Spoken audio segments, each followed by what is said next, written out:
رابی پیرزادہ کے پاس خطرناک جنگلی جانور کہاں سے آئے؟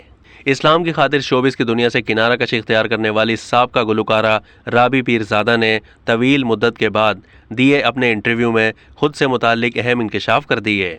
ماضی میں مختلف تنازعات سے گزر کر شوبز کو خیر بات کہنے والی رابی پیرزادہ اب ایک فلاحی ادارہ چلا رہی ہیں۔ انٹرویو میں رابی پیرزادہ نے خطرناک جانوروں کے ساتھ بنائی گئی ویڈیوز اور تصویروں سے متعلق پوچھے گئے ایک سوال کے جواب میں انکشاف کیا کہ وہ کسی بھی قسم کے جنگلی جانوروں جیسے کہ شیر، سانپ، اژدہا یا پھر بھیڑیے کو آسانی سے کنٹرول کر سکتی ہیں اور یہ قوت انہیں اللہ تعالیٰ کی طرف سے عطا کی گئی ہے۔